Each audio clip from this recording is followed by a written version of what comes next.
Good morning, everybody. Happy 2021. On today's show, we're going to be working on the Silver Pentacle, which is artwork for Nancy Hansen's book, right after this.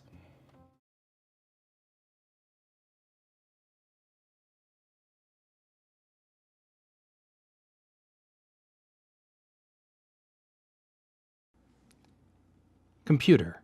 Lights.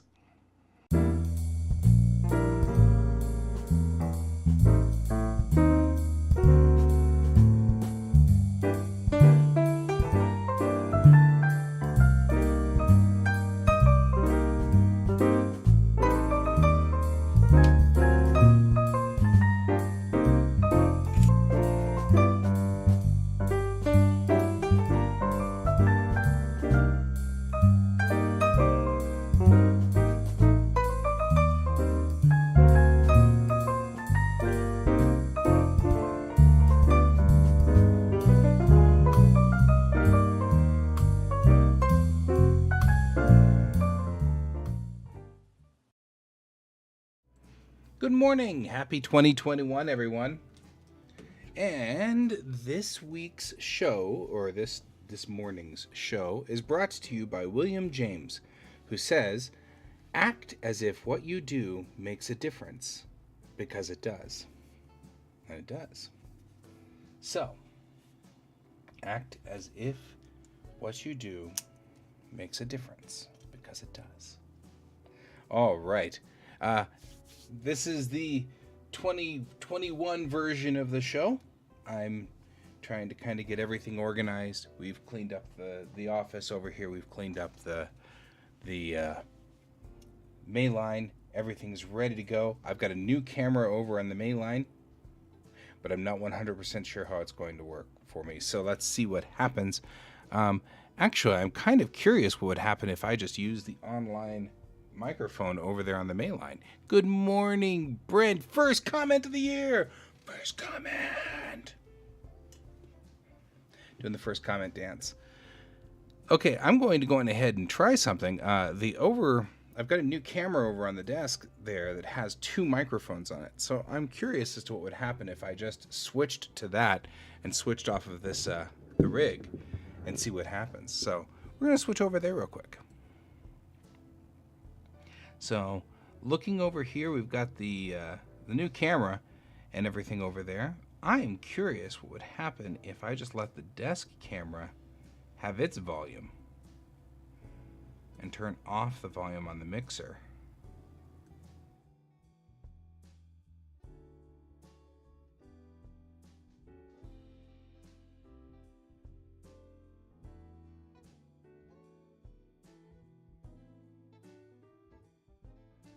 It doesn't seem to want to work. That's funny. The desk camera is operating.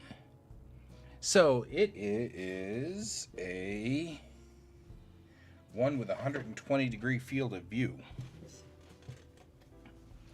I got the Spidal Stream webcam. But I specifically bought one with the Good Morning Luna. Good Morning Luna. Well, I mean, I can still use the... If I have to, I can just keep using the rig. Without my desktop microphone, or without my...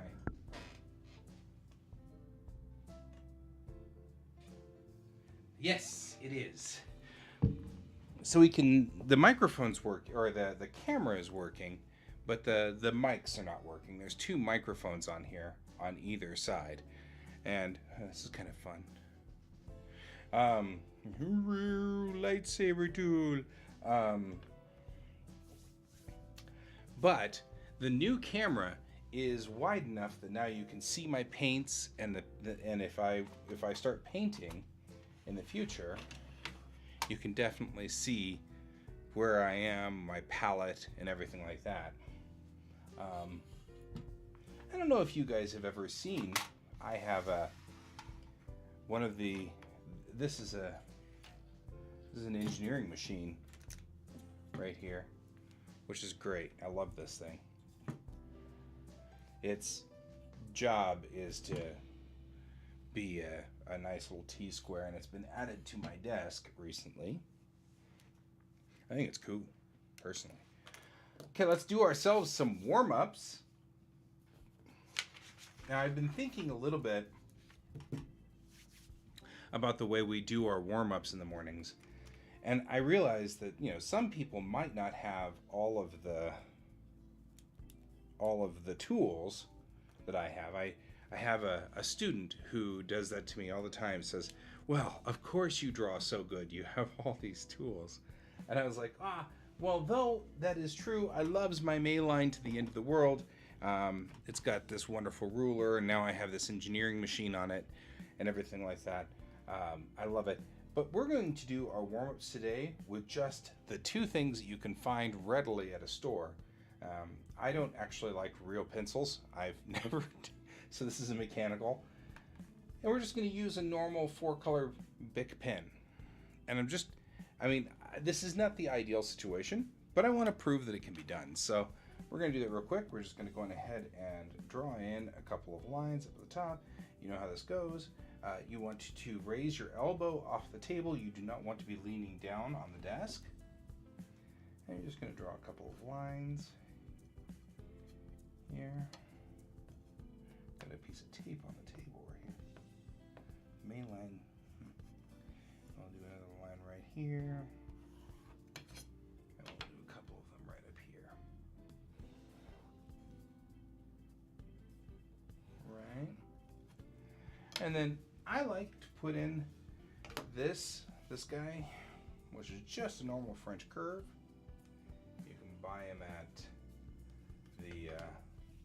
at Michael's or Hobby Lobby. It's not that big of a deal. Put in a couple of those, and then we want our distance points, which we just put the beginning and the end, and the beginning and the end. So I know a lot of people are kind of wondering what is the purpose of this? Why are we doing this? And the end design here is that, by the way, I can't read the statements. They're way over there.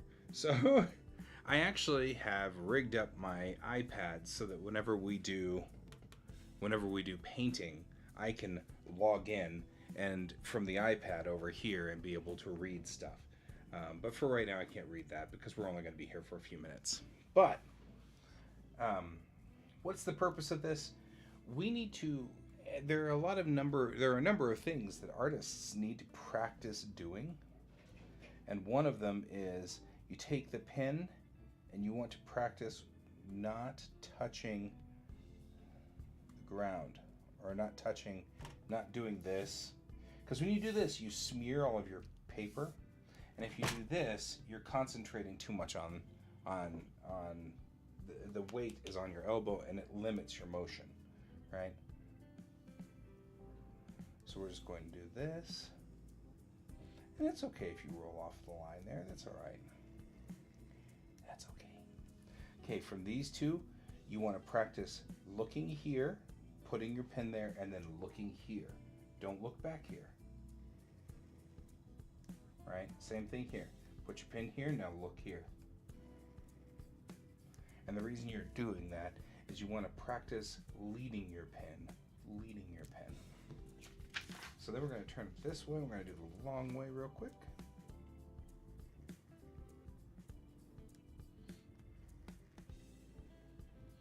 And I usually do about 4 of these per.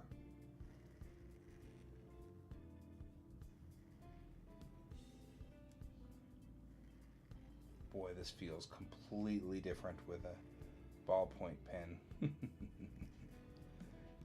All right. We're going to go here and come back around like this. I'm going to try to trace these lines and do the best that you can. And it's okay if you can't. That's not the point of this exercise. All right, guys, we've done our first exercise of the year. There we go.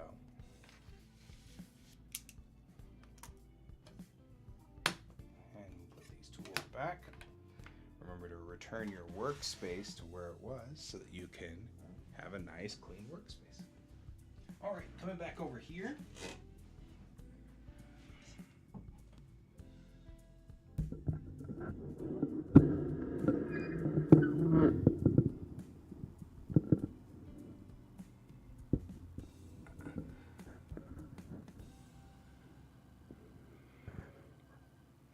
Are you, Brent? Are you still heading back from Kansas at this moment?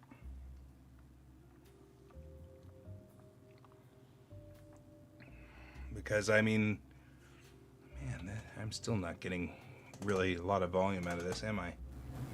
Everything is maxed. Max. There we go. Better. All right.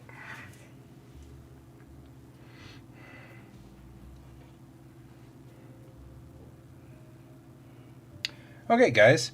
So today we're going to be working on the illustrations from the Silver Pentacle, which is the piece that I'm working for Ron Fortier and Nancy Hansen, who's an author. This is for Airship 27, which is a group. It's a company that does pulp fiction. First thing we're going to do is clean the monitor, because of course we want to make sure that the monitor is clear of dust.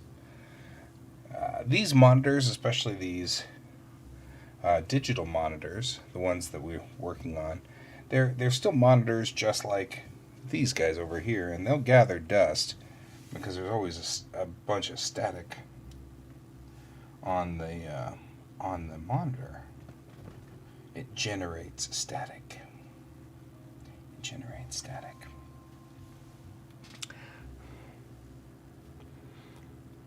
You're in the middle of Kansas.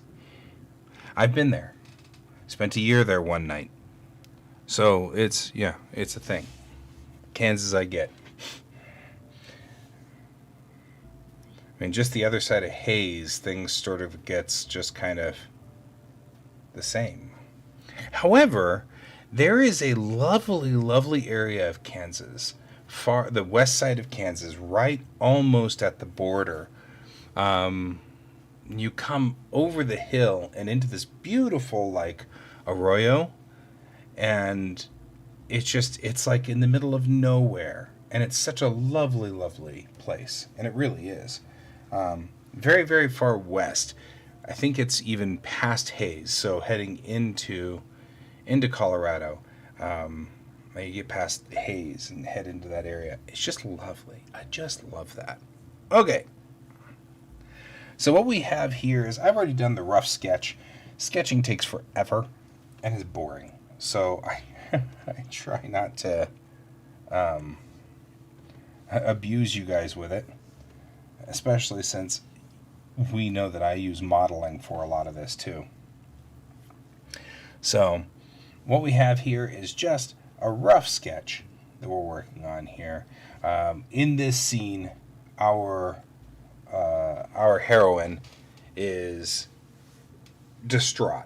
She's having real problems with the situation that has happened in this particular book, and there are chains here from slaves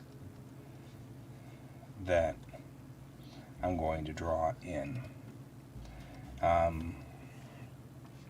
She's had sort of a rough time trying to save these slaves, and she's ended up doing nothing more than making it worse. So that's where she's distraught.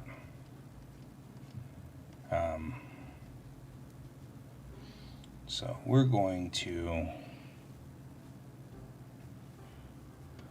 draw her in.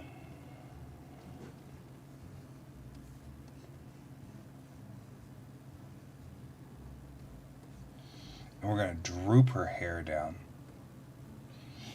Now, if you remember, with this particular character, she's got very thick black curly hair.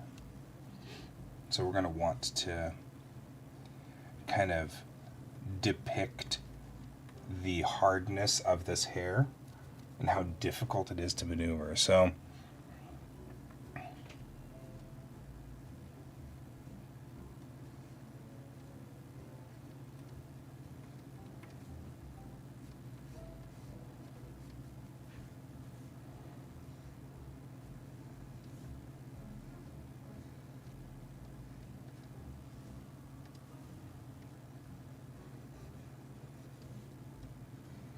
I'm going to put some pants on her, which I'm sure she would appreciate. There we go. Now, the thing about using maquettes is that they don't always come out as dynamic as you want them to be. So we're going to have to push a little in this drawing. Right? We're going to push.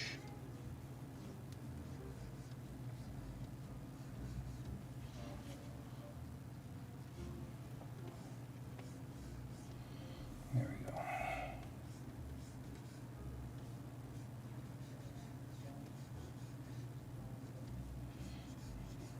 Right? We're just putting this knee further closer to us. We're going to do the same thing with this foot. Right? Because his foot needs to be closer to us. And this knee probably more like this. Right? And we're just cleaning up this sketch. Because I'm going to redo this whole sketch at some point. But I want to push the dynamics of this. This is the thing I'm learning about maquettes and using the maquettes. There's nothing wrong with using maquettes, but you can't rely on them, actually.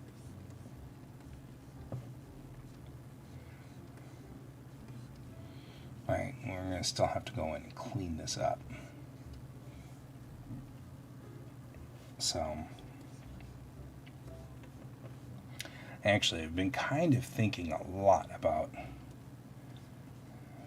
the usage of maquettes and whether it's a viable thing, and whether it's an excellent art tool, but you have to start with the maquettes. You really do. You have to start there. You don't use them as your actual end-all be-all.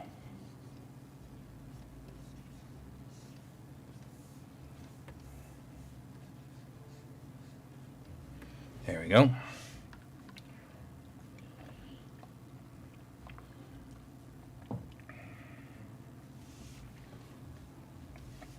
We're just going to put another couple of things here. And I like the idea of putting shackles in. And we'll open these shackles in a minute, like this. I just want to make sure I've got the basic design in.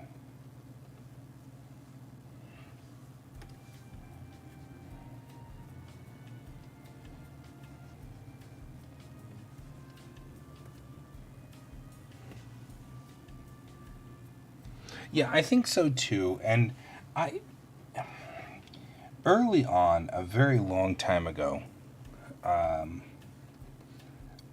I'm talking about 90s, I'd gotten involved in Poser and the Poser forum, which was a forum for folks who used Poser. And I had an unfortunate run-in with one of the people on the forums, and this was back in the days when forums were a thing, where I had said, I think this is a great thing to use for drawing, for artists. You know, pose in Poser, and go into Photoshop, trace the Poseroid, and then draw from there. And they were like, oh, you're tracing. And it traumatized me.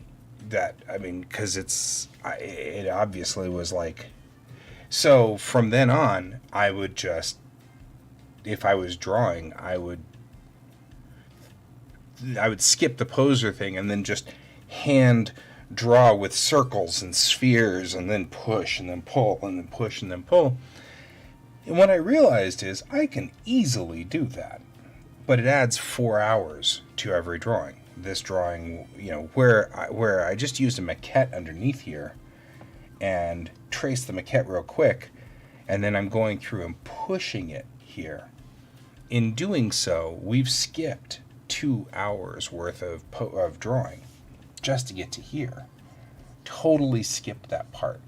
And later, as I talked to many other artists, a lot of other artists I found out would use maquettes that are real maquettes, like these.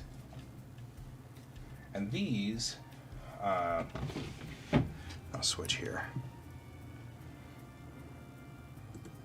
These maquettes, that's exactly what these guys do.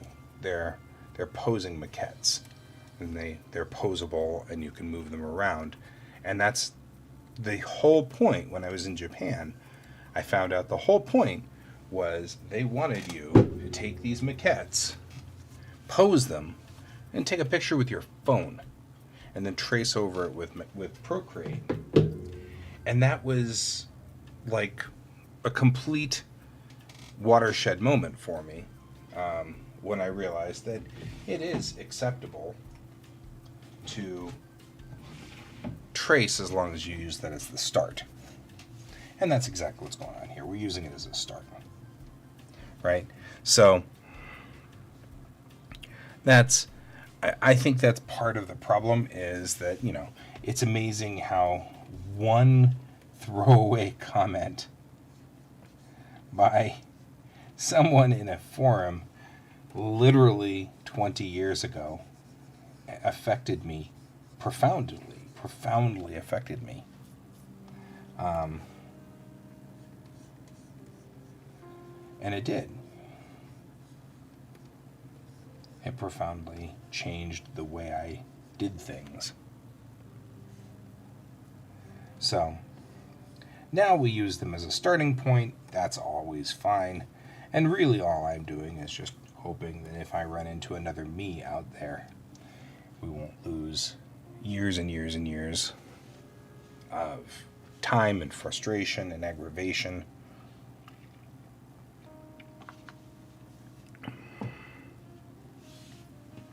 And that's really all I'm after, is we don't want to lose years of time and aggravation and frustration. Right? And nobody wants that. There's zero reason for that to be a pain in the butt, for all of this to be so difficult.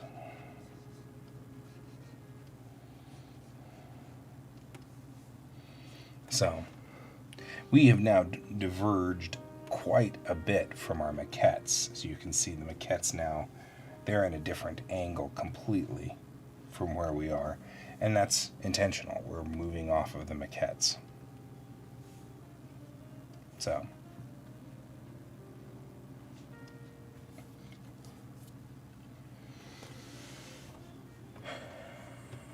moving up here, let's put her in her jacket. She has a jacket she's wearing.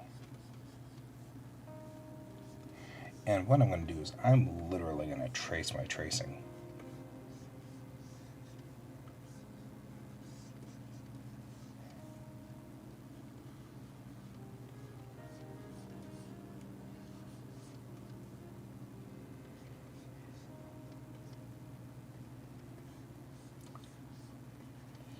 So we're just defining in where her jacket is there.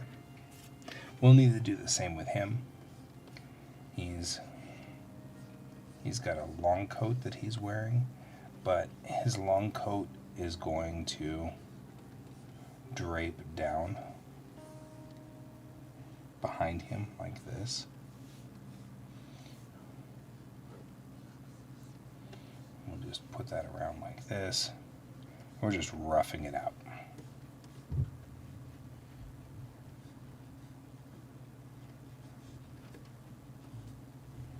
Right, we're just going to rough out some of the wrinkles coming in behind him.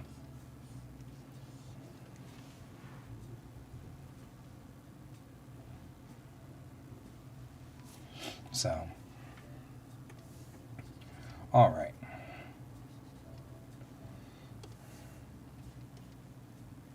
There we go.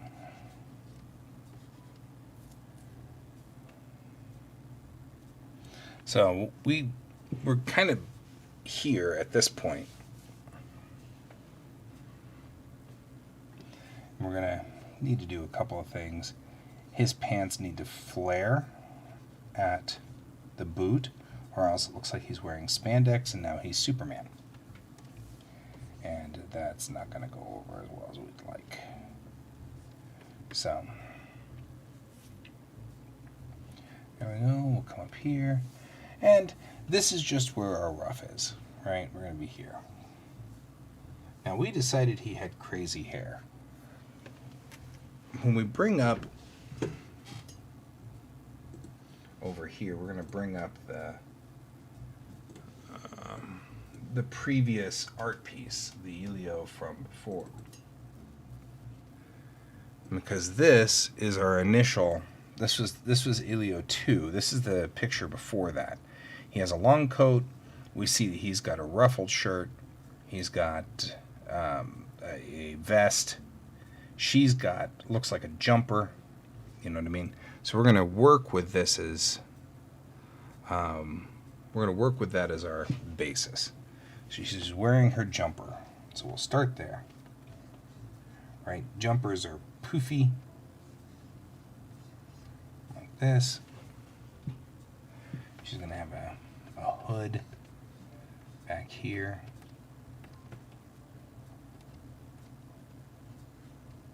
Right, so there we go. We'll go like that. Bum, bum, bum.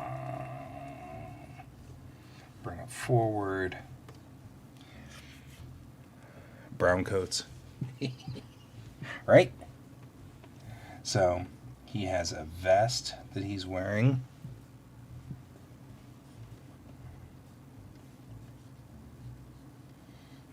Like this.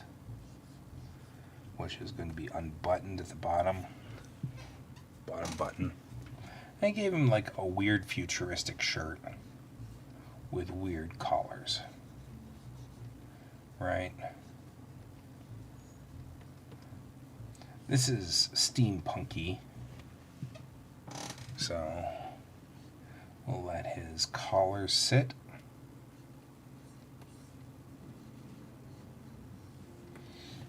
Right? I'm just checking in with my,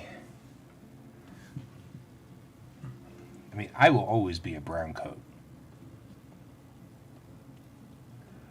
I will still be mad about wash on my dying day. Just saying.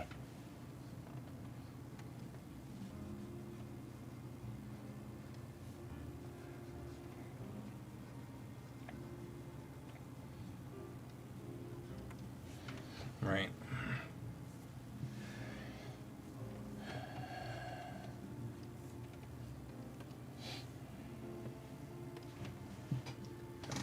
Let her have curly hair on one side, so it's just like that.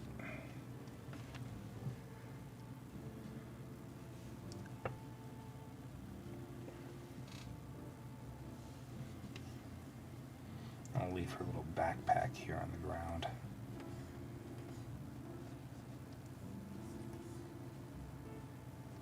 Like she threw her backpack to the ground right behind her.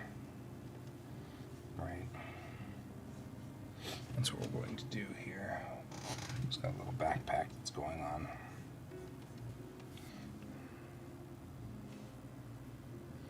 It was totally unexpected.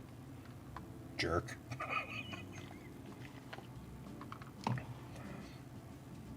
There is some interesting stuff about brown coats that I often think about.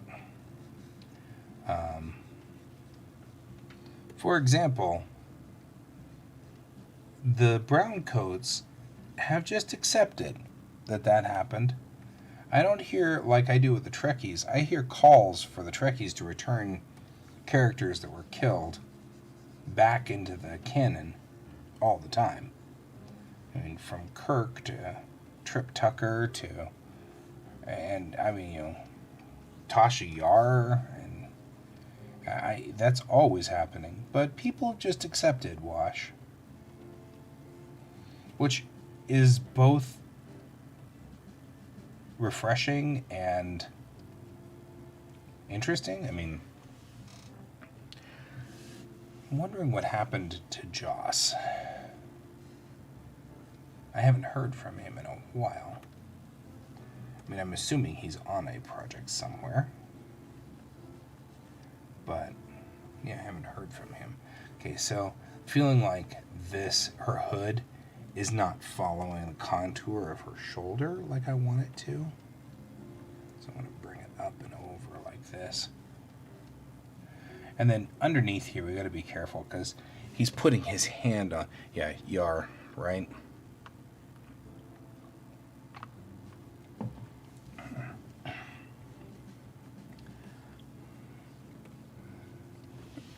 Excuse me. I know that, I mean, especially when you talk about Yar.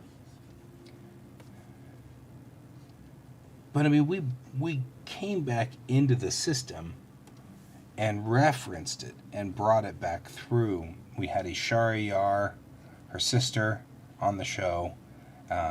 We talked a lot about the different aspects of what was going on. And Tasha had a lot of impact on Data. Oh, I see. So that's what happened to Joss. Those Justice League movies were, he had a style that was wonderful and lovely, and it changed movie making and it changed script writing and all kinds of stuff. That snark that I love so much, I try to write in my stories the way he writes, with that snark and with that. But I feel like he also kind of got to a point where he really just, he was stuck with the same three words almost, you know what I mean? And I'm not trying to knock Joss, because we know we love Joss. But it felt like, he was going back to the same well over and over and over at some point. So, maybe it wasn't a bad idea. Maybe he just needs time to kind of find his next voice. And sometimes that just needs to happen. I'm really fighting this hood. Current me goes back and yells at previous me to say, please don't put her in a hoodie. And, I think so too. He was trying to outdo himself instead of just talking, letting his voice. I have said this a number of times, and I hold to it. Don't go against your muse. If you go against your muse, you just lose. It's what happens. Your muse is your muse, and that's what happens. And it goes the way it goes. And whatever your muse does, that's just the way it goes. I can try as I might. I may try to do romance novels, and that's just not where my muse is. And my muse will give up, and I won't be able to draw. I actually spent a good couple of years, because I was trying to move outside what my muse wanted. And instead just ended up spinning completely out. I think you don't want to do that. You never want to do that. That's really rough. And I spun out for a long time, quite a few years. Okay, so she's got these, this is a hoodie, so it's close and tight to her wrists right there. That's all good hoodies are.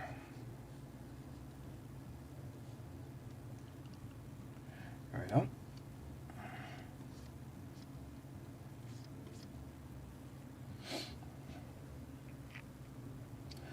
Yep, never mess with the muse. Okay, I think we've put in the personalities, like clothing.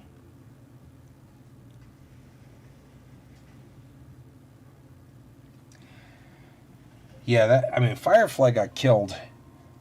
Well, my buddy Troy. Troy and I talk about this a lot, and I think Troy has a solid point, which is Firefly is like somebody who died, and they can do no wrong. But had the show lasted 8 hours or 8 seasons, you would have probably grown tired of it, and it probably would have jumped the shark at some point in time, and we would have said, well, Firefly was good up until season 3, or Firefly was good up until season 5, or something like that. But I think he's got a solid point on that. I mean, that makes sense. We love Firefly because there's 13 whole episodes. That's it. That's why we like Firefly. Those 13 episodes are gold. But, here again, Firefly still lives. And it's been almost 20 years. And we are still talking about a show that ran 13 episodes. I mean, you don't hear people talking about any show from the 80s and the 90s that ran 13 episodes. So, Firefly had something. And Dollhouse was awesome. I liked Dollhouse a lot. And,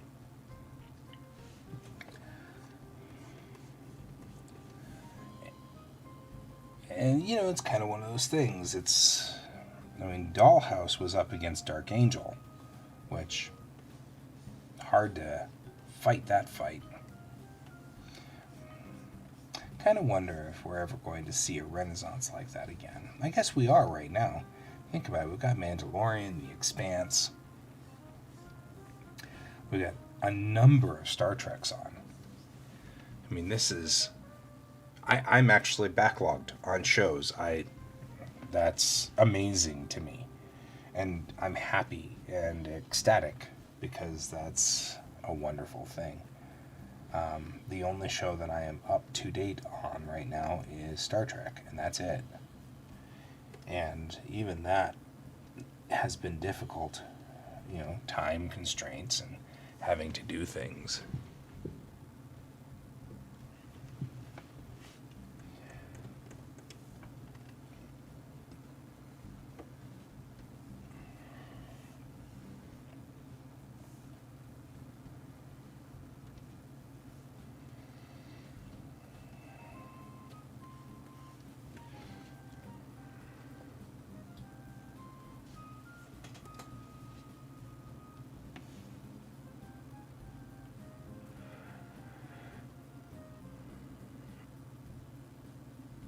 Yeah, I mean, that's the thing. Firefly had a good premise. I completely concur.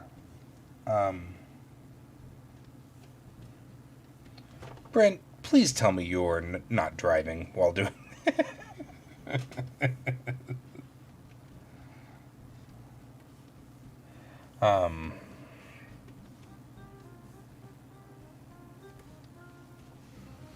But I think... Yeah, that's the thing. I think you're right. And I think that's what Troy is saying as well, is that Firefly probably had 3 good seasons in it. But then there would have had to have been some radical change. Something that would have... Okay, good. Just making sure you're the passenger and not, in fact, the driver. I think that's true, though. I think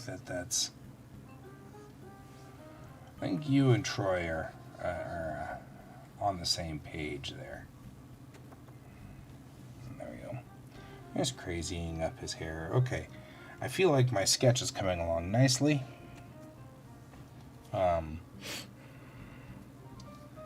So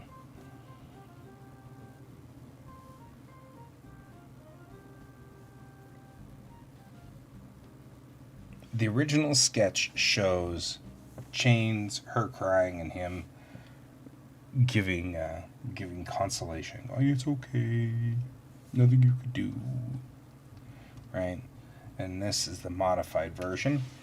I like my modified version. It looks pretty good.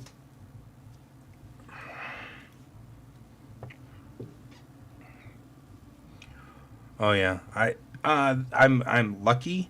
I got into Man in the High Castle, and I'm now in season 3, and so I'm going to roll through to the end of Man in the High Castle, and then I'm gonna have to watch Cobra Kai, because Cobra Kai, and I'm actually not sure whether I want to go with Cobra Kai or The Expanse next, but it may be down the road enough that all of the episodes of The Expanse may be rolled out by the time I'm ready to roll into it.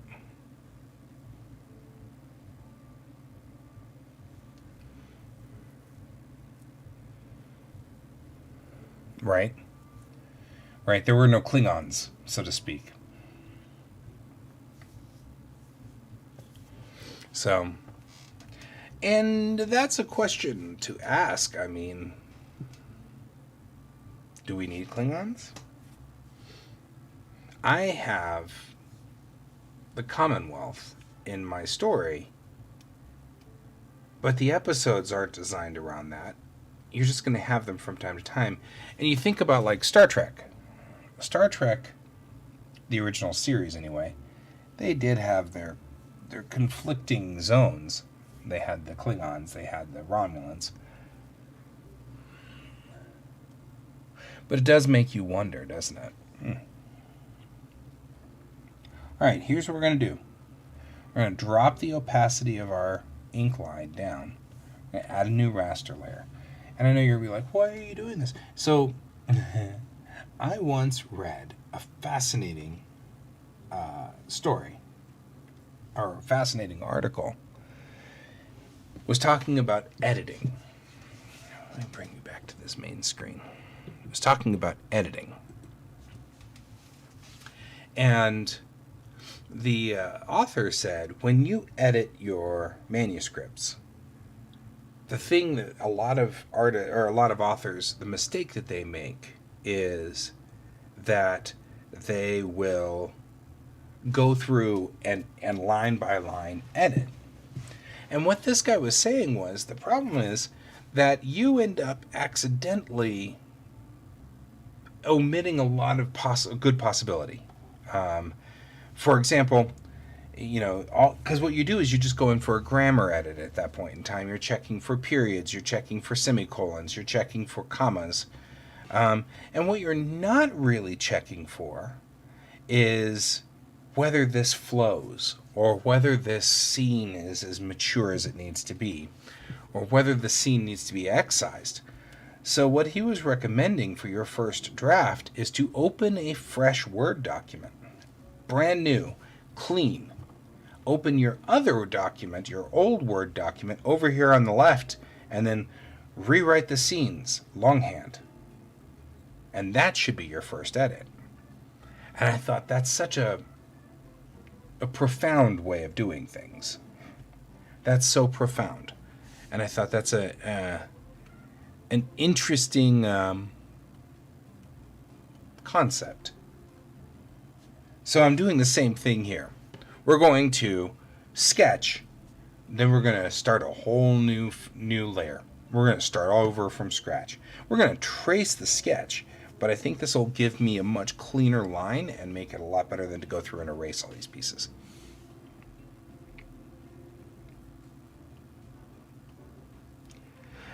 I see what you're saying about section 31.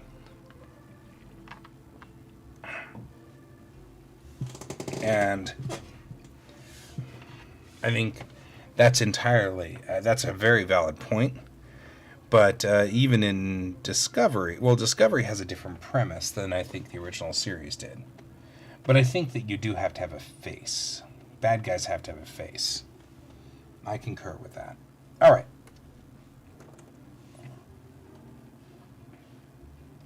We're going to go back in here, and we're just going to retrace this on a new layer. Being aware that I want to be able to keep things that are out here from getting into here. So we're going to seal up while we're doing this. I'm going to come around here.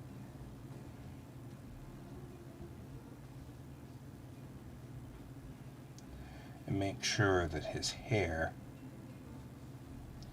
is all one unit.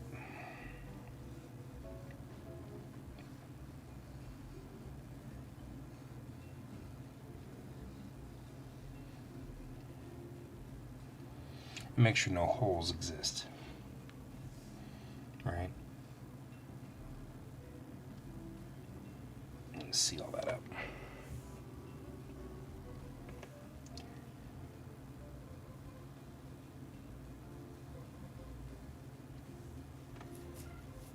I think I actually want to give him more of a cleft in his chin.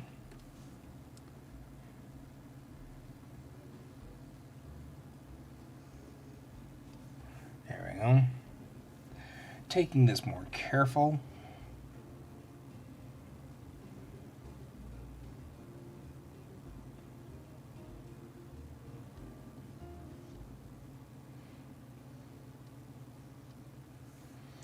We'll come back around. And just in case I want to at some point in time fill his hair, we'll be very careful with what we do in here. He's still got crazy hair, so we have to make sure that we have the crazy hairlets that drop down. Butt chin. When he sneezes, you can wipe too. Gotcha, yes.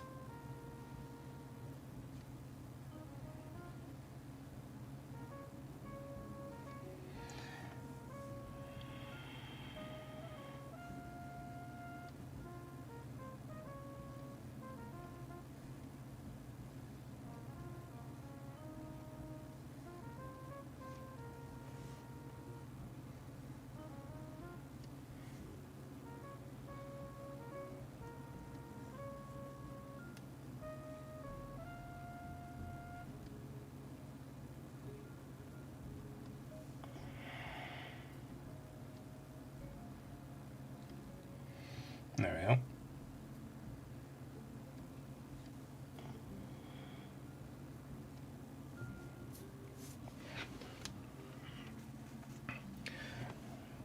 We'll make sure that when we come around here, we want to make this collar clean. We want it to stick up just enough that people see that it's a different thing. Right, so it's not going to be part of his shoulder here. Like that. We're just adding the seam to his coat. That would be unseemly if we didn't. Naturally.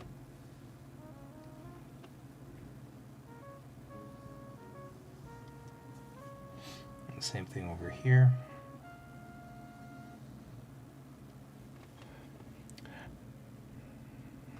I feel like Donald would have appreciated the unseemly a little bit more. I'm kind of missing Donald here.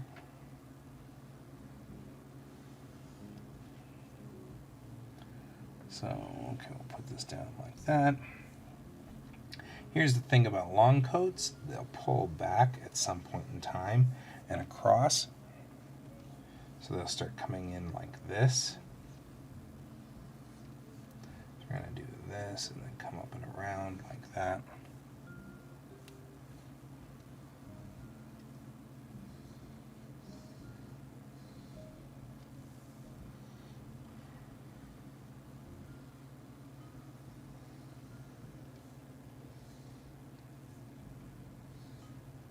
There we go. Excellent.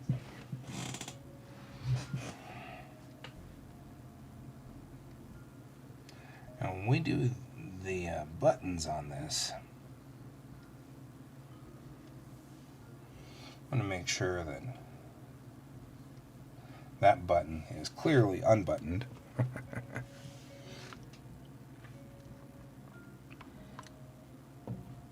I love style and how, we are required to leave one button on a vest unbuttoned.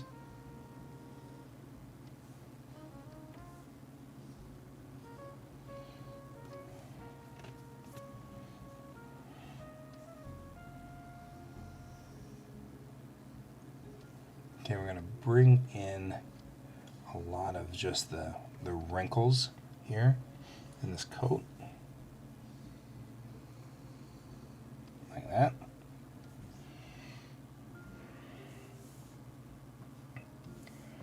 And we're going to bring this around.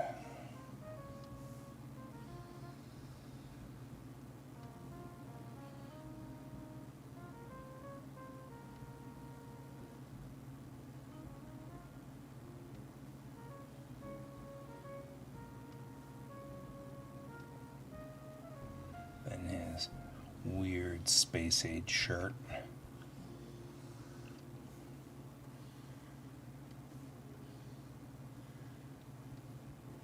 There we go.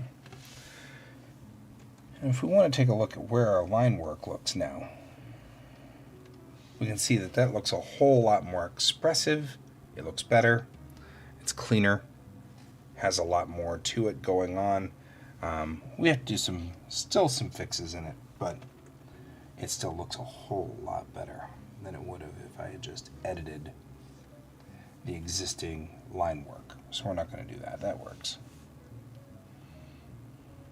It's interesting where you end up pulling inspiration. Right? Pirates are always in style. Yar! Okay. Now, we're looking at the hood of her hoodie. This is giving me some fits here, so I'm going to be very careful with it. I still feel like it needs to be higher. Like this. Give the wrinkle in like that. And come back around. Like so.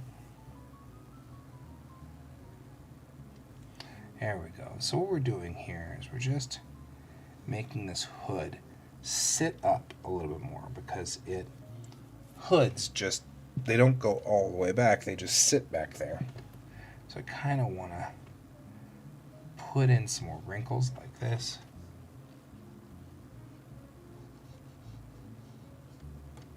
And then just bring that around.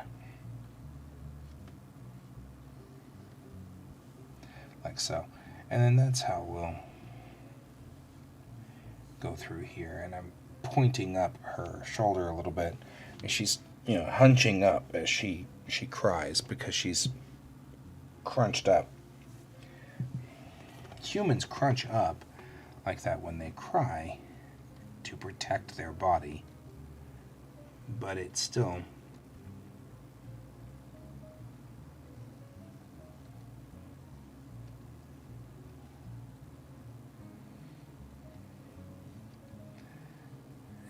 even though we don't need to protect our body necessarily, we'll still do it. Nope.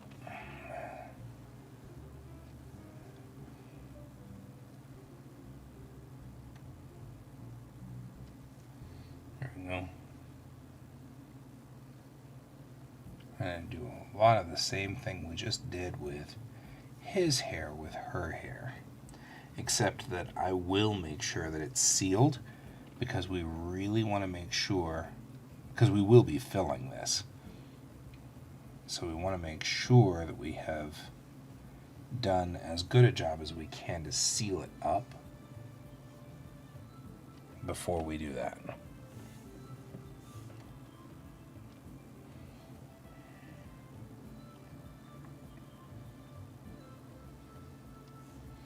Right, I'm going to bring this around and under. And really, we don't have to worry about her ear or anything like that. Those were just there to make sure that I had the correct landmarks on her face, because here's where her face is, right through here. And she's got literally her hands are burying her face. So we don't need to worry about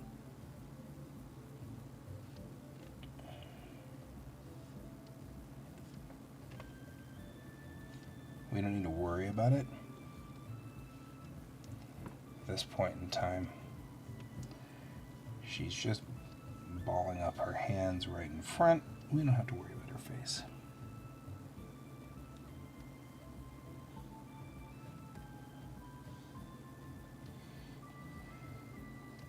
Now, one area where I will work as hard as I can to trace the maquette is in hands. Hands are a plague upon nature.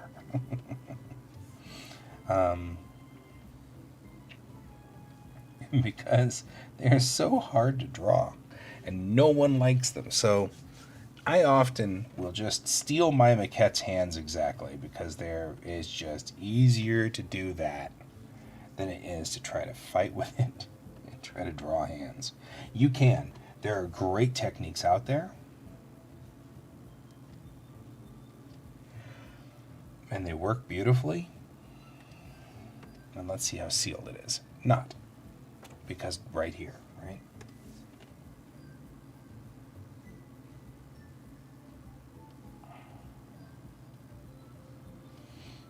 There we go, just like that.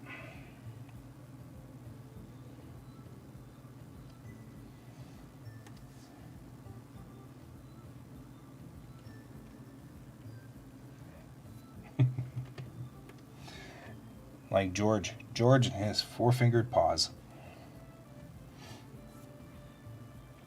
Okay, hoodies are floofy, so we're going to come back here. We're just going to put in a lot of floof to right here, where it sits right against her skin.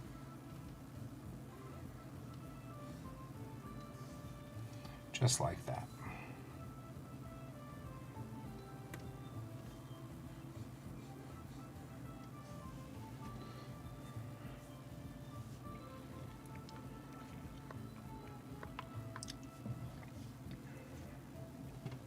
All right.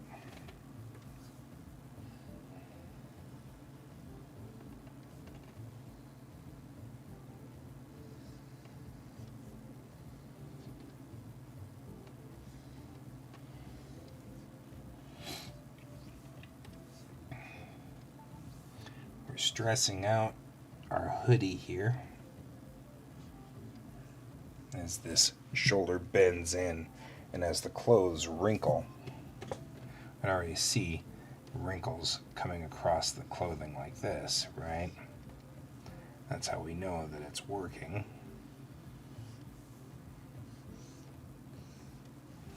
So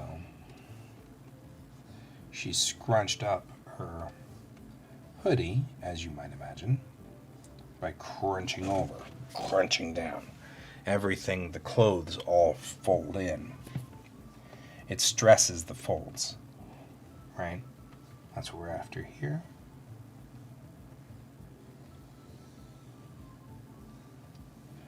There we go. We've sealed that up right there.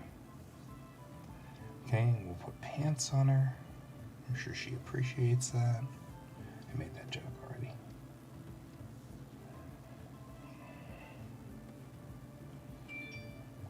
So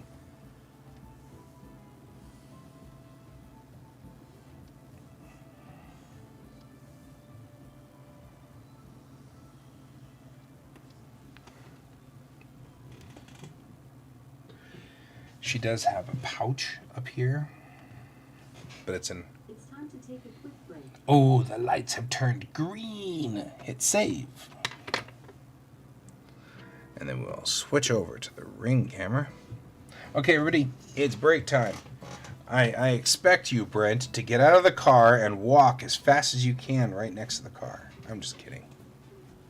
Okay, we always stand up and stretch. We've been an hour in.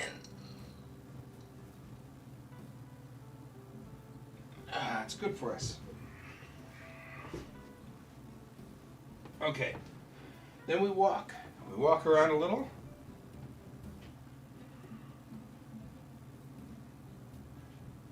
Then we walk back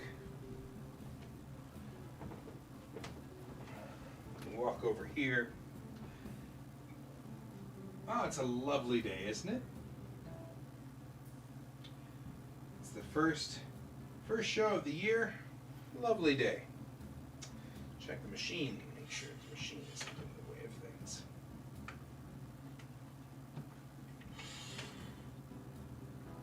There we go.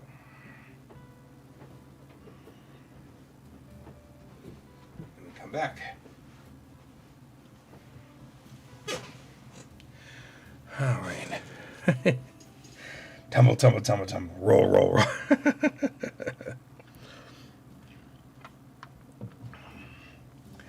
All righty. Shake out the hands. Make sure everything is good. This is technically week 2 of 2021. Because week 1 is counted from the moment where the first hits, which would have been at the very tail end of last week. And I only say that because my scheduler is by week. And recently I have added date and week markers onto my onto these. And the reason is because I take a picture of these at the end of the week and then I can throw them away. But then I save all of these weekly planners to a file on my computer. And I was discovering that after using this same format for 4 years now, I don't know what year each one of these is from. And I have 52 of them every year. So, oh well. They're good for the soul. So, okay. We're going to do a few. This is my part of, everybody always does sort of a New Year's resolution. I, for a long time, thought the New Year's resolutions were kind of silly. But the truth of the matter is, it's not so much silly so much as just picking the arbitrary point to make a change in your life. And there's nothing wrong with that. You can pick that to be your birthday.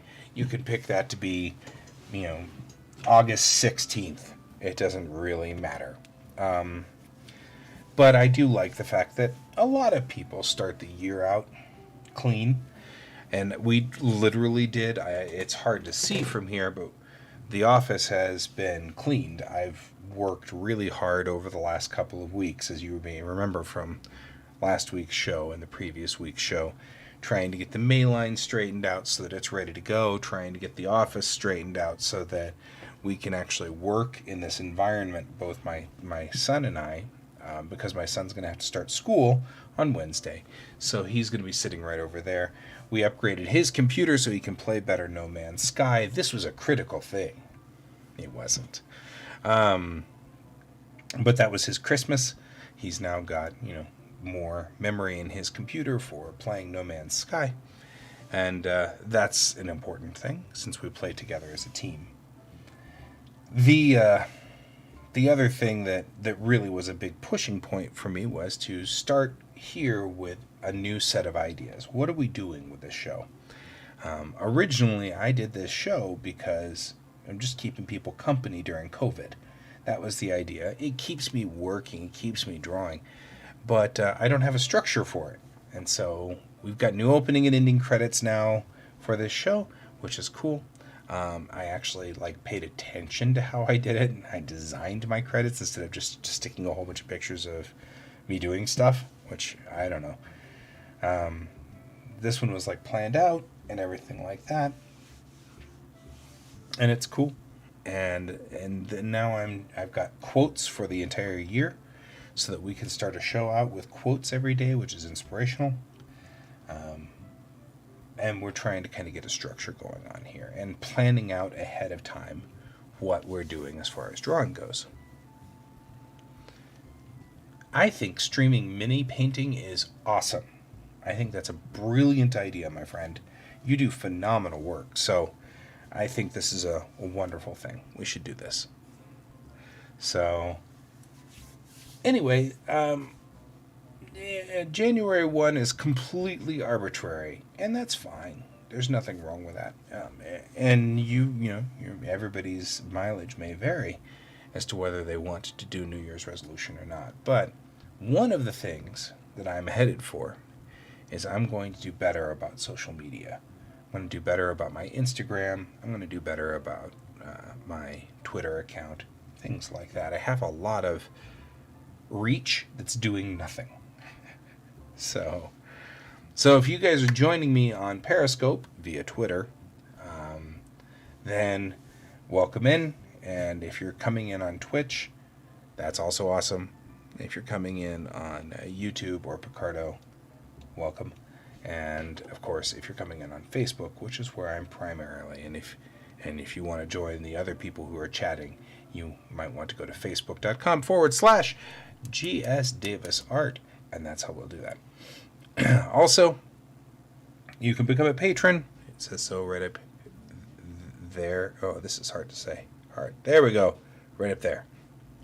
You can become a patron at patreon.com/GSDavis Art.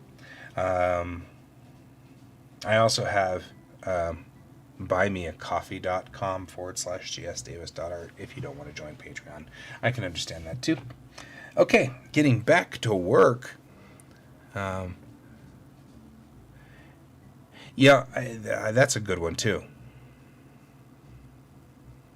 Well, and you know what? I consider 2020 to have been sort of experimental on this show and my broadcasting every day. And it seems somewhat successful. If nothing else, I love the fact that I'm getting work done every day. I think prior to doing this, I wasn't drawing every day. I would miss days, sometimes weeks, and that can be death to your skill set. So, very important to keep going every day. Switching back to the monitor. Okay, so here we were. I think that. So I think you can. I guess what I was trying to say was TLDR. I think that's a great idea if you want to go ahead and do some practice runs and things like that. I think that's great.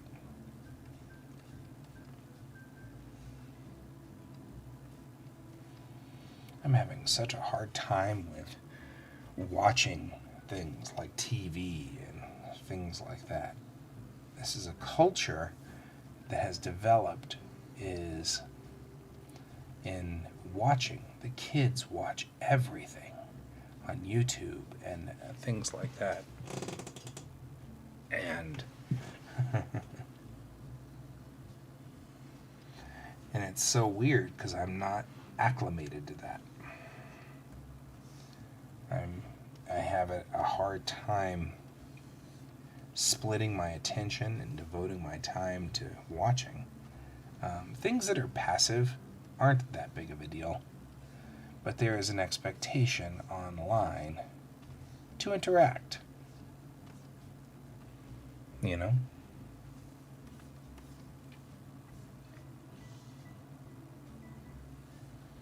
There you go.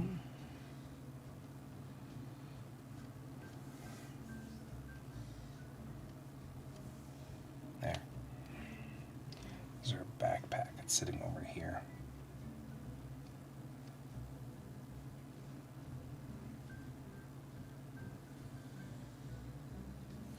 And it's been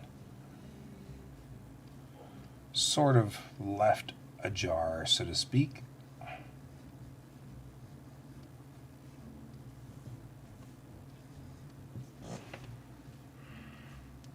There we go.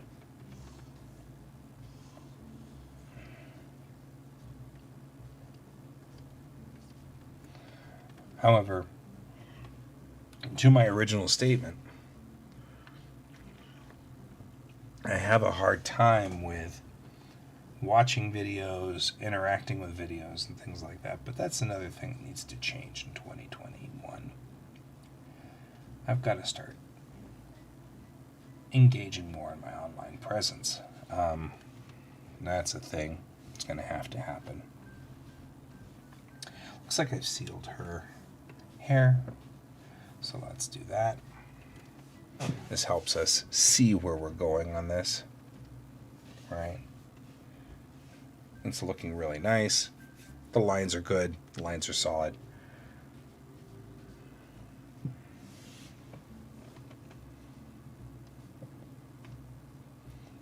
I'm just going to zoom back in here. I have her jacket originally open, but I'm thinking I'm going to close it. I'm just going to go on ahead and close this jacket out and let her stay wrapped up in her jacket. She seems like a little person, and little people get cold really fast, and especially when you're traumatized and having a bad day. So I'm going to go ahead and close this up. Right here, we'll still be able to see like the contours around the outside, but for the most part it's going to be sealed in.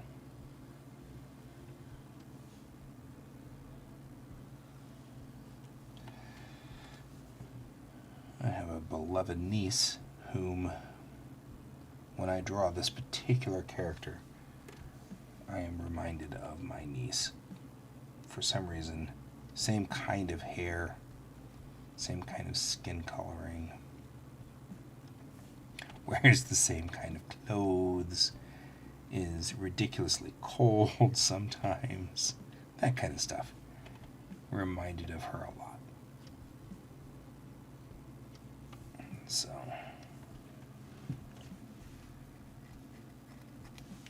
there we go.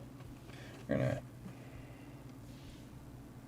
back here. We're just gonna put in the pants.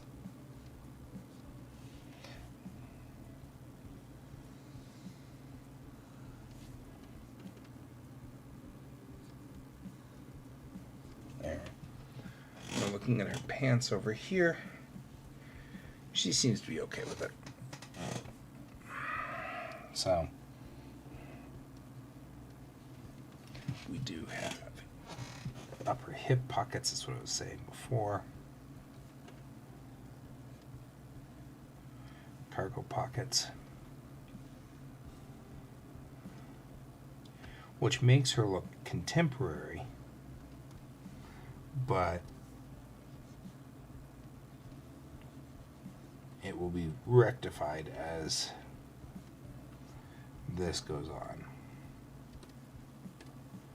She gets into much more reasonable clothing later on. Or much more, I guess, clothes that fit the fact that this is a steampunk novel.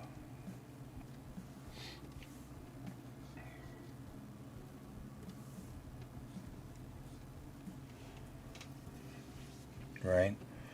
All right.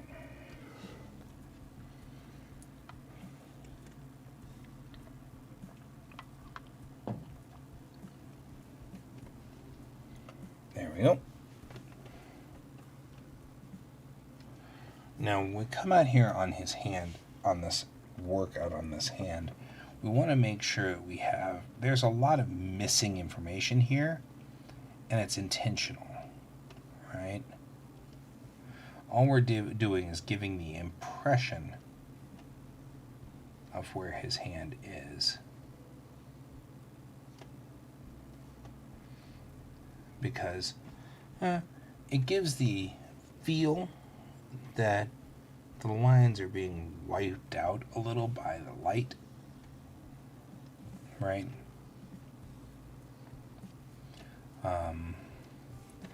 Not uncommon thing for manga style to do. Sort of leave things open for interpretation. Let your brain fill the rest of that information in. And it's actually very similar. Oops, we've blown that line. Very similar to what happens in real life when light goes around the outside edge of something and you have something that's up against something that's the same color. You don't actually see a black line right here on the side of the hand. You see the darkness on one side, but you'll see the light on the other, which may match the background, and then that makes just the finger disappear. Your brain then assembles that there's a finger there, and it puts the rest of it on there, And all is good, but it's actually kind of amazing what our brains do.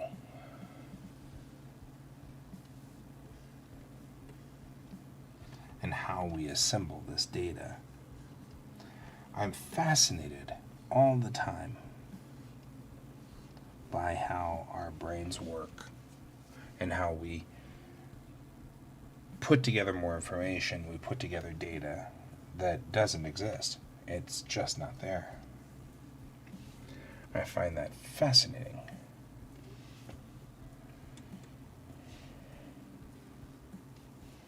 Right, we are almost to the end of this redraw.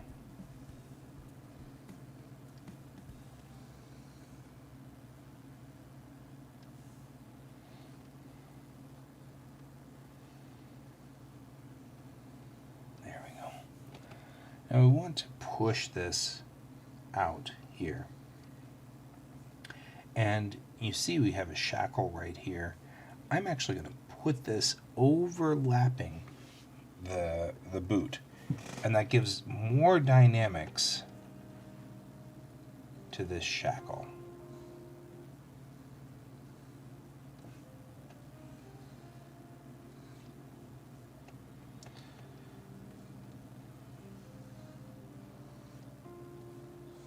Because you can see it as part of what's going on.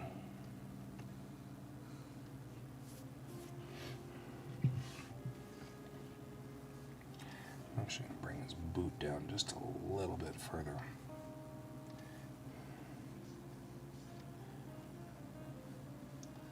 And what we're doing here is giving legitimacy to the shackle.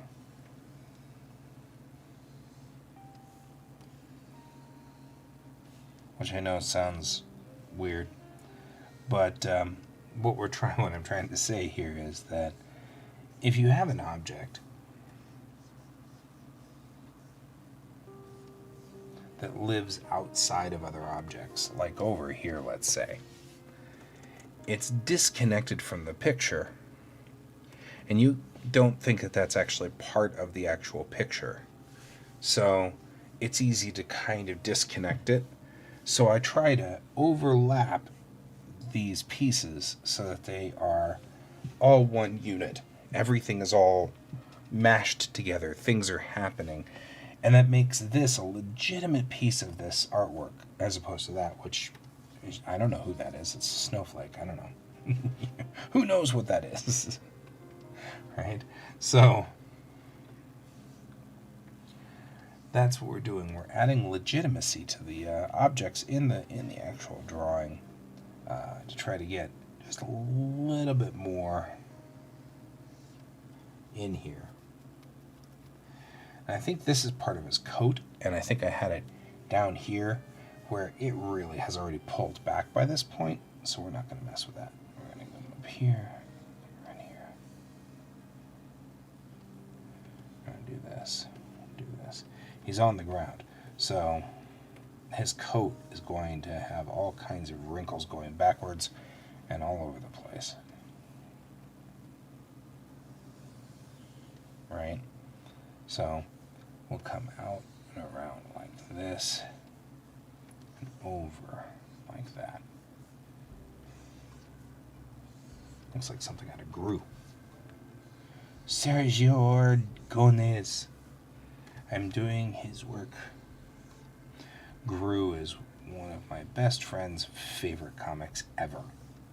He loves Gru. He loves Gru so much. And I don't blame him. Gru is awesome. I'm more of a Stan Sakai fan, Usagi Yojimbo, but that's just because Stan Sakai also rocks. But the two of them are buddies. Lifelong buddies. And so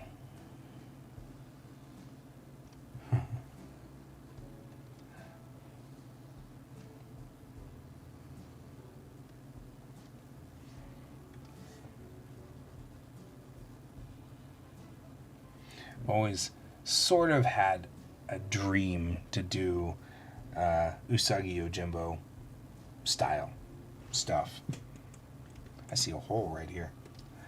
That leak.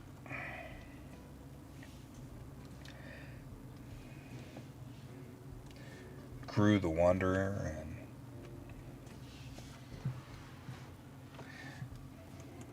Usagi Yojimbo. What a combo. I love those guys.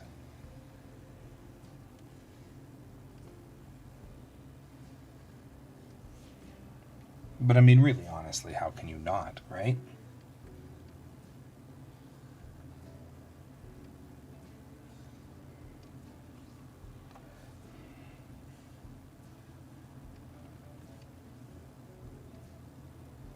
And so, coming around here, and again, just wanting these shackles to be open, like this.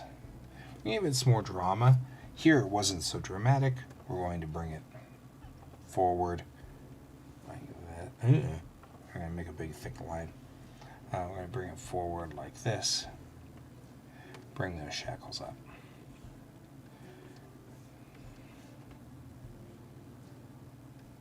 Chains are hard to draw. No matter which way you look at it, chains are really hard to draw.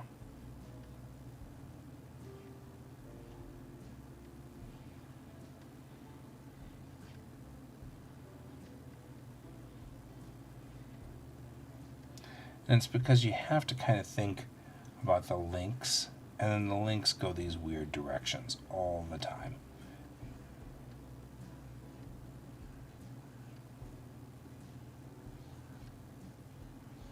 So I go on ahead and just draw the links.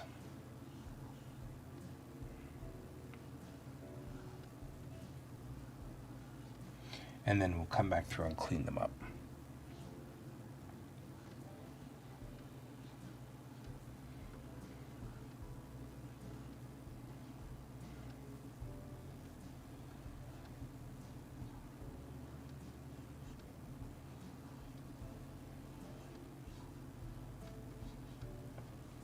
And then we can come back in here and just clean stuff up like this. And it doesn't matter how much you go in here, as long as some of it's done right. That's not the one we wanted.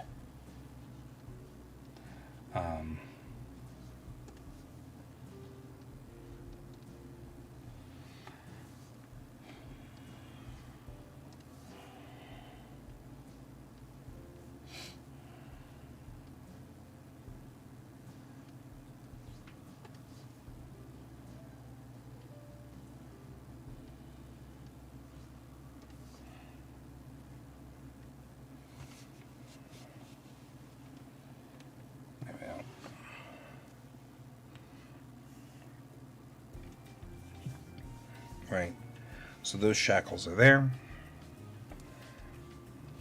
And one more set of shackles right here.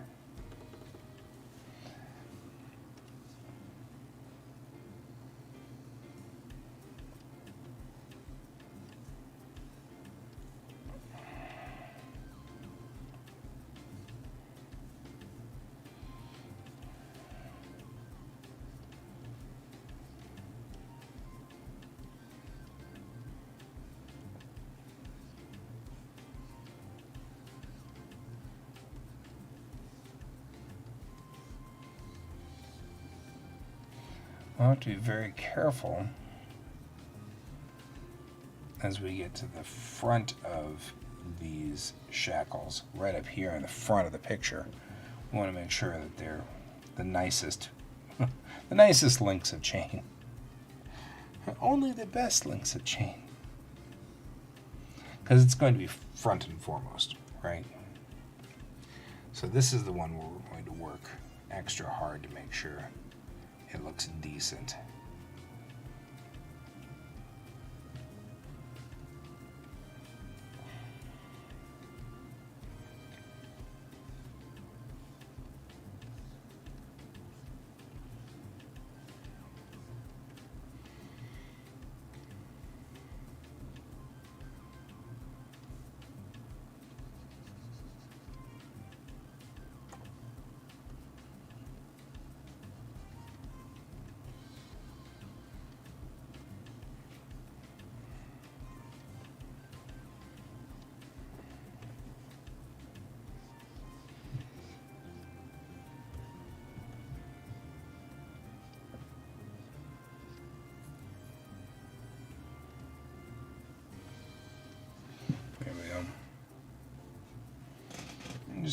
this up a little.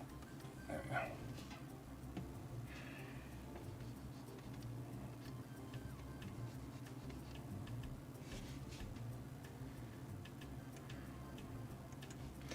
It just needs to imply.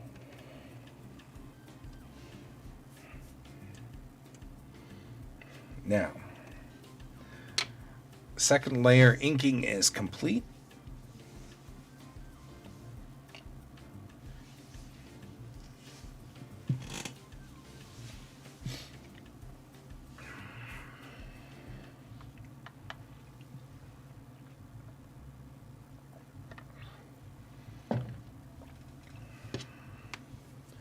According to my color codes over here, he's wearing black pants and a black vest. Which means I probably should go back in and make sure that I double check that he has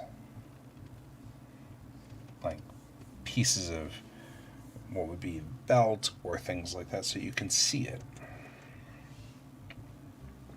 Because we're about to do this number. We don't want things to vanish, right? And so now we're going to have to go back in and clear stuff up so that it's seeable. Because now you can't see here. So what we're going to do is we're going to take the eraser tool and trace the highlights.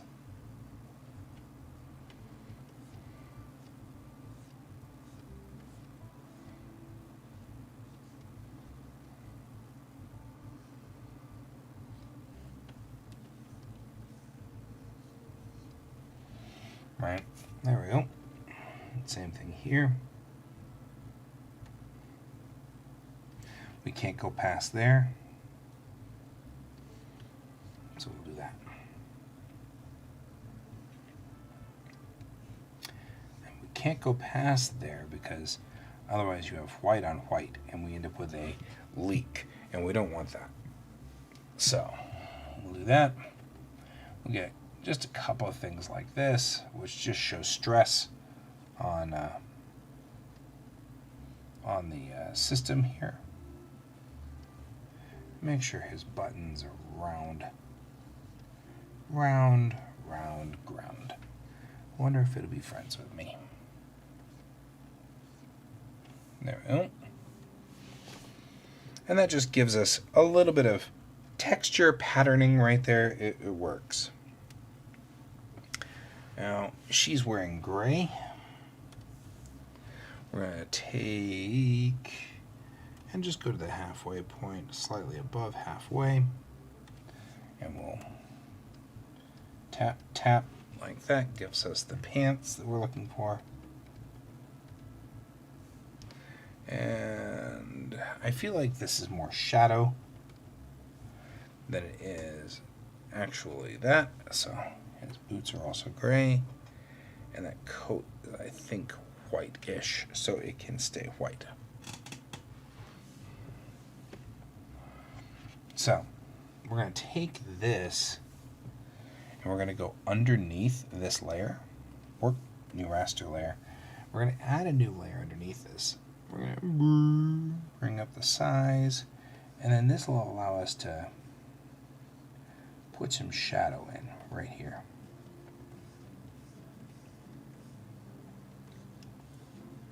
All of this under here is in shadow, and that's why.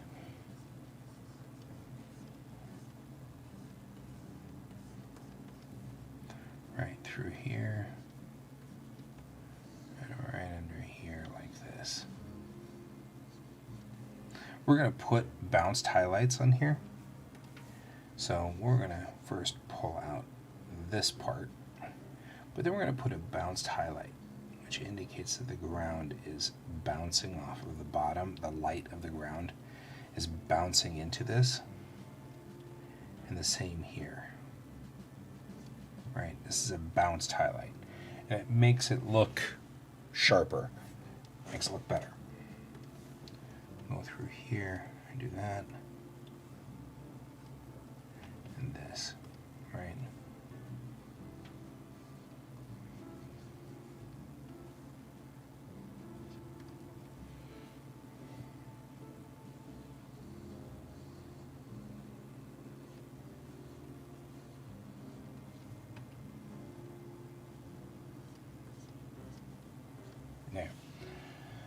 Now we've got kind of a... Now sometimes you can do the bounced highlight with the eraser, or you can just not draw it in, right? There we go. We just don't draw it in.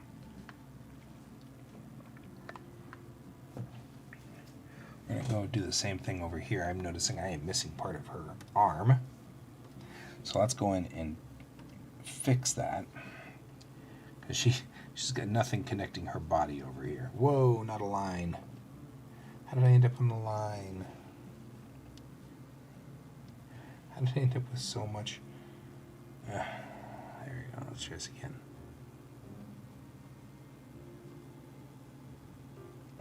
There we go. This is important because when we come back through here with this whole part of her arm is going to be in shadow. And the same thing, we're going to end up with that bounced highlight, but it's going to touch her knee right here, right? So we're going to take the bounced highlight like this, and that'll work. Layer check. We have to keep going back and forth between those two layers, don't we? Oops. Now I need a pen. There we go. And that's put her in shadow. I'm going to go on ahead and put her face in shadow as well, because I feel like that's a thing.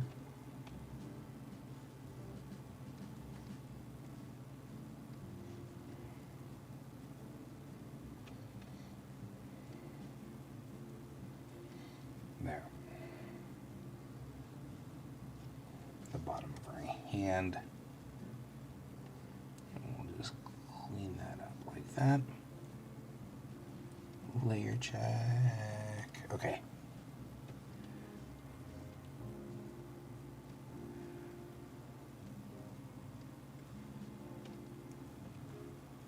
There we go. Just like that. Now when we look here, I'm seeing no differentiation between her hair and his pants. So we're going to want to make sure we go back up onto here and do the same thing. We're going to get close for this. And we're just going to highlight her hair. This is where learning the principles of lighting from like going and working on set is extremely useful. Because with this, I am looking at exactly what I would have done if I had an actor sitting there. If she had black hair, this character has black hair, and she's standing in front of a black object, I would put a hair light that would hit her just the point where it would give a rim. They call them rim lights too for that reason. It would give just a rim of lighting around the outside to give just a little differentiation here, you know, between her and him. And this is what makes kind of a difference in artwork. You know, once you do this, you can see her hair now, right? We can see it. It makes sense. It's separated from him. Her head is separated from her head, separated not from her, but from him, which is a good thing. I'll go back through here and put in this. That's the wrong color. Right, see, we're still on this top layer here, so I'm just going to pull back around like that. There we go.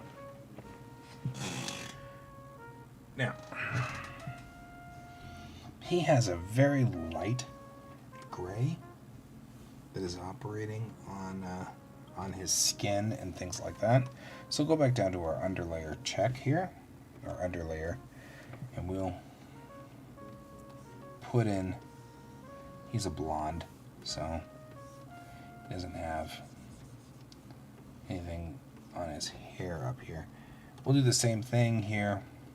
Make sure his temple is clear. His temple's going to shine or reflect what's going on here, right? This temple is the one that, like that. That's what we want.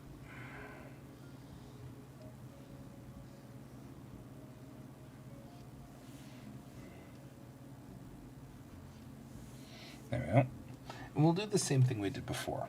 We'll give a highlight shadow. Like that. And that'll give him depth. But if there's bounce coming off the ground for her, there's bounce coming off the ground for him. Black gives us a different color palette. The inverted palette gives us a shine, and then everything else is just in shadow by default. But as long as we're in these grays, and we're doing kind of gray work like this, I'm going to kind of make his hair kind of crazy too. Like, dude, totally need to brush your hair a lot. Just saying.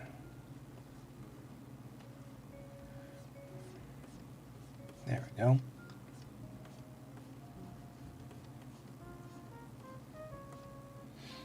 And I'll give the same treatment to his coat, because I really kind of want to illustrate this part here being down behind him. Right, so this is in shadow of his body.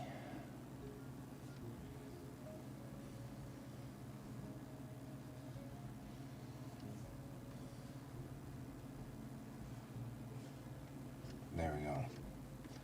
Just like this.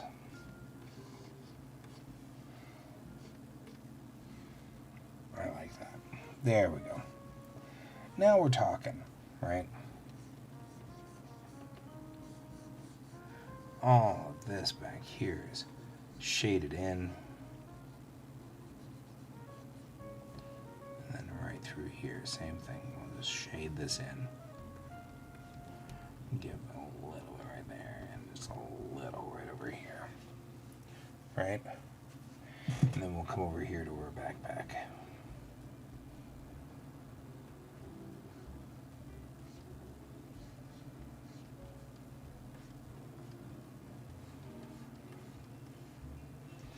There we go.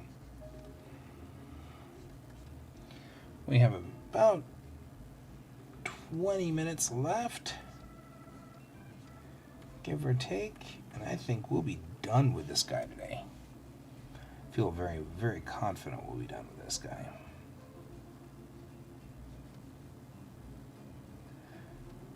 Which is good. That's a good thing. Roll this one out to him. And to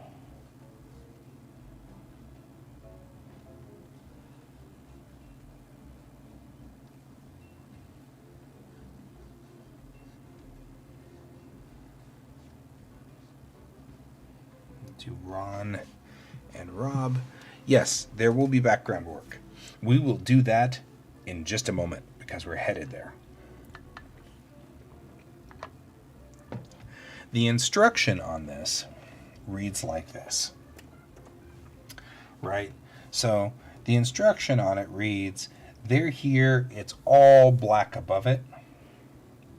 And I actually have been, it said in the description of the illustration, it says she is on the ground crying, he is comforting her.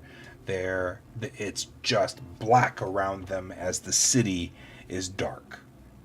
Well, I put absolute black. I don't know if I like that. I think I'm actually going to try to do less absolute black and something else. I'm going to try something else. So we'll see how this works. Let's see how this goes, shall we? Okay. Now that we've done this part, in fact, we will do that now. We're going to add a raster layer underneath it. Here's what I'm going to try to do. I'm going to go to my brushes.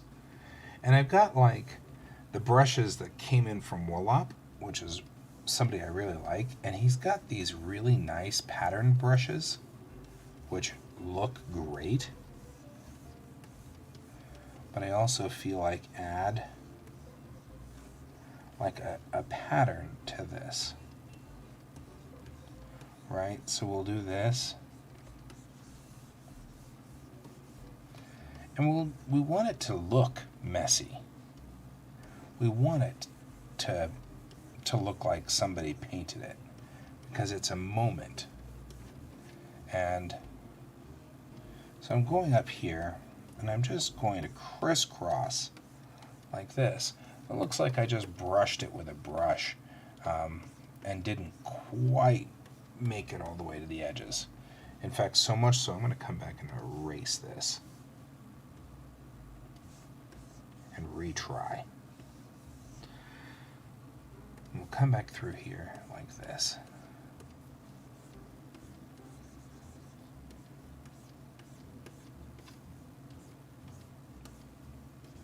Okay.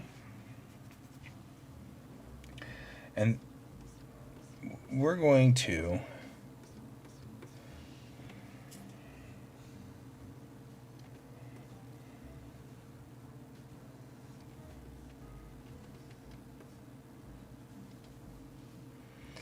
give some space here like this, all right?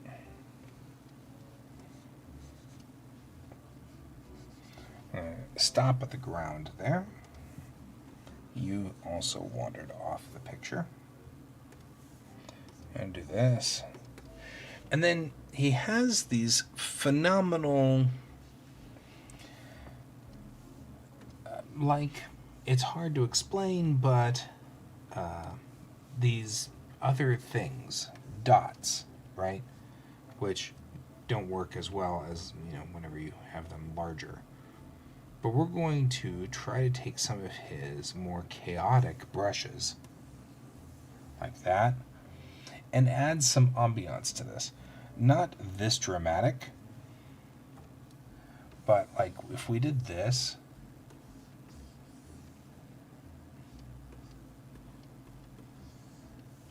it adds a certain amount of depth to this, like it's got paint splats on it. Right? Like it's got some kind of damage to it. And if I drop that down, it just adds a little bit of ambiance. It's not omnipresent. It's like what you'd see if you were looking at a city and you can't tell what's going on back there. A lot of things that do. I like the circles. They're cute. Right? These guys are bubbly.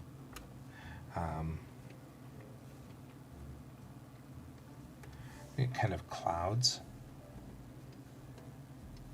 So that just kind of adds a little bit of roughness to it. Makes it look like it's kind of been roughed up.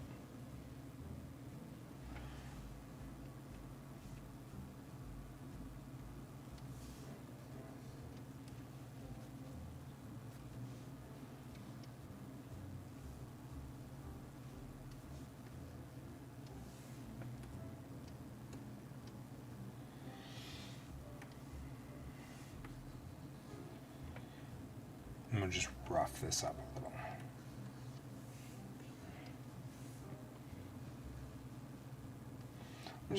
And this just gives us a little bit of just texture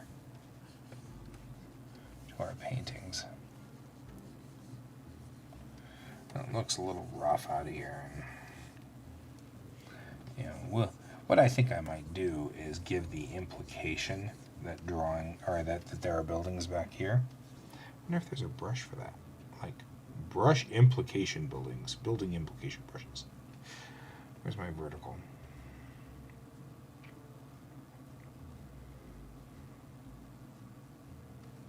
I like to add grass. Ooh, grass. Easily entertained.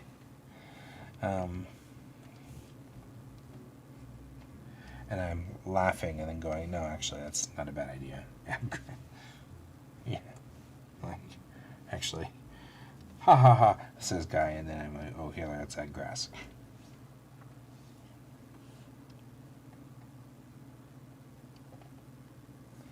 You are determined.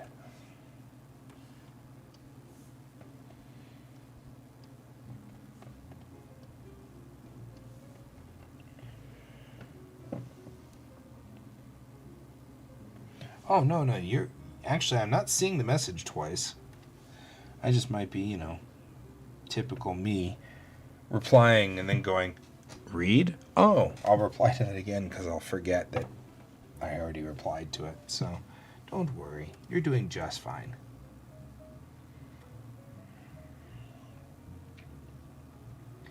Let's add some buildings like you were talking about. Now I have sort of a specialized brush set.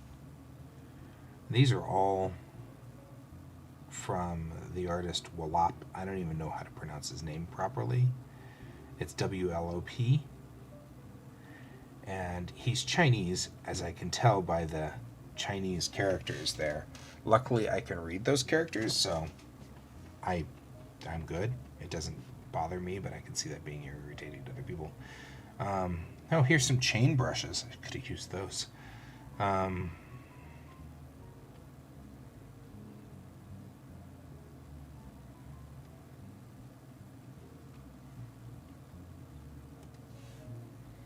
of want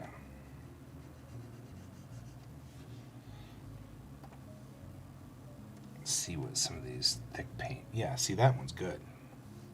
That's good. That's what we need. So we'll add another layer. We'll pump its size up quite a bit, and then we'll just do that. All right. There's some buildings for you.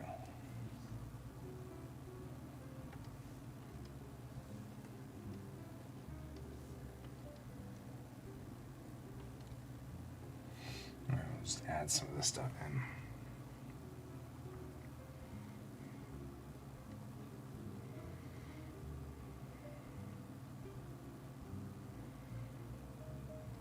There's that skin. I love skin. This skin brush is the best brush for painting. Looks so good. It's a great brush. Okay, that's Snow Hill. Oh, that's kind of cool. Alright, I'm going to take this guy and bring him down too.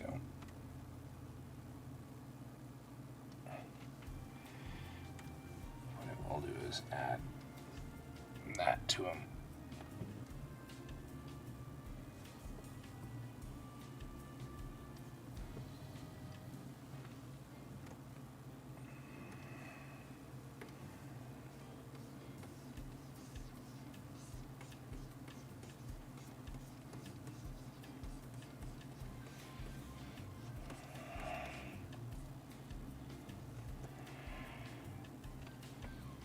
There. So there we've got effectively the two of them in the dark. Now I'm trying to decide whether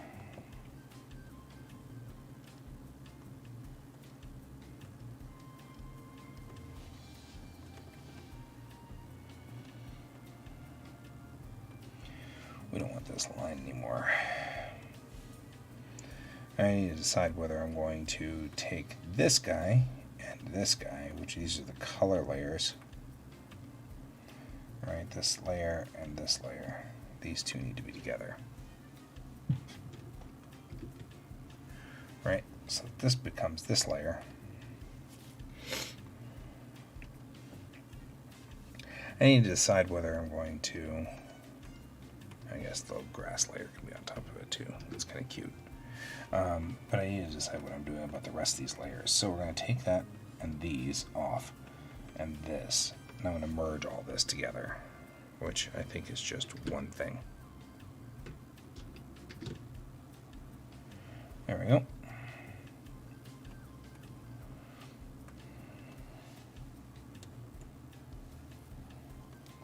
All right. Now, one of the things I do want to do is just straighten this out a little. Right here. It's a road or a highway or something right here. So we're going to just pull this back.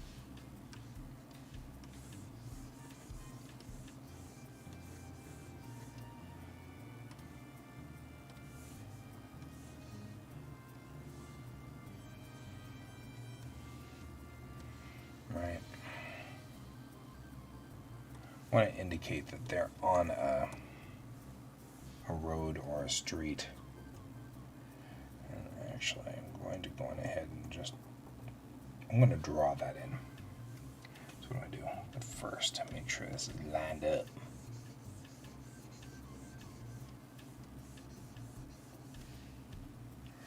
There we go. Your network connection must be entertaining, since you are in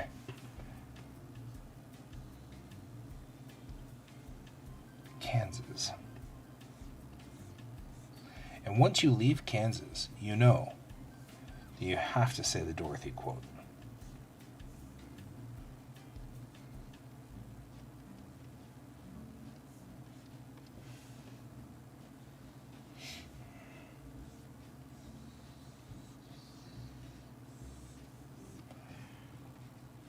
And this, I wish. Here we go.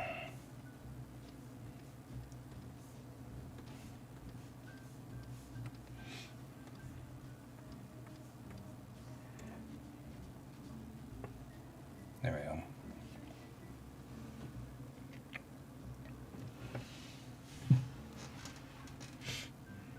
Yeah, I'm still kind of amazed, though, that you've managed to keep connection with me roughly through most of 2 hours.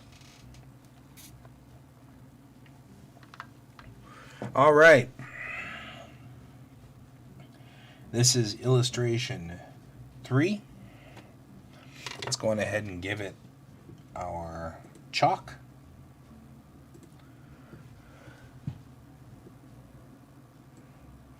Going ahead and put the chop on it so that we don't have to worry about it.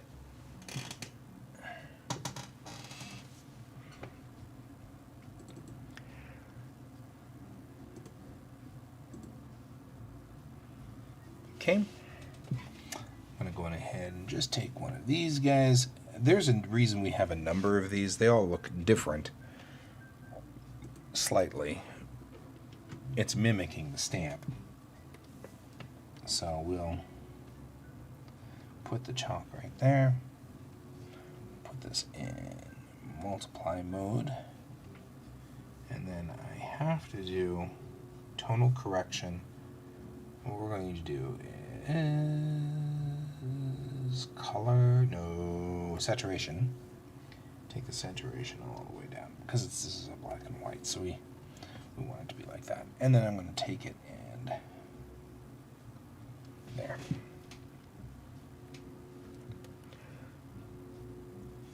Yeah, you know, lower quality is not going to kill any of us, and that's actually kind of cool.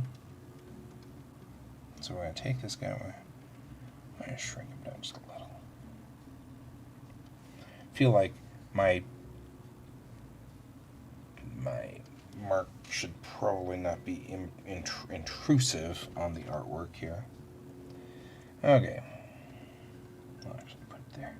Want it somewhere close so it's not obvious, but it's also... There. There. All right. And that will be that piece. So... we'll go ahead and save that. And we'll... yeah.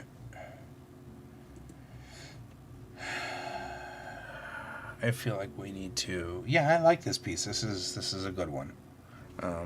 It's good and solid. It's a good Elio 3.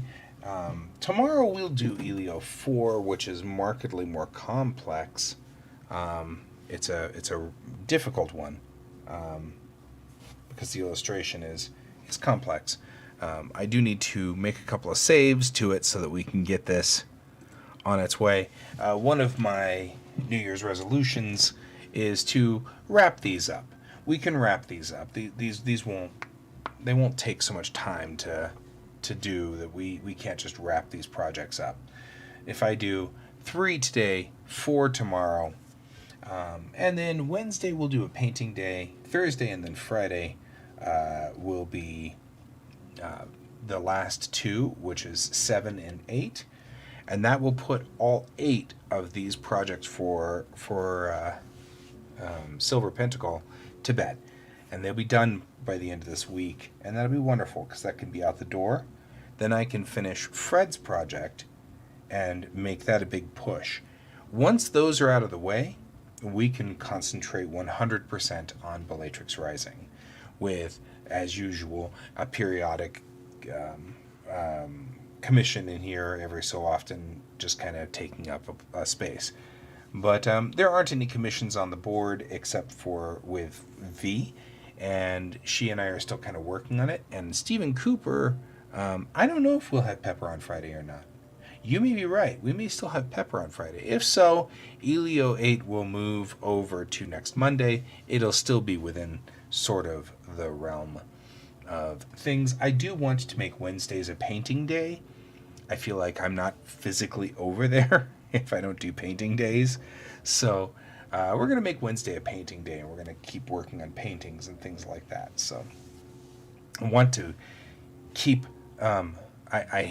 I can't help myself. I want to brush up on my watercolor skills. I just feel like Donald would appreciate it. Anyway. Okay. Well, you know, it's a thing. Anyway, it's been wonderful being with you for your journey through Kansas out there, Brent. I hope you make it back here to Colorado healthy and everything's fine and nothing goes wrong. Obviously, wishing you the best. And for everybody else who's watched the show, thank you very much. You can see the new end credits now, and you know, Brent, you should go back and watch the new opening credits. So, either way, it was great having you guys all here, and I hope you all have a wonderful Monday. And remember to keep your eyes on the stars. Goodbye.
Computer, good night.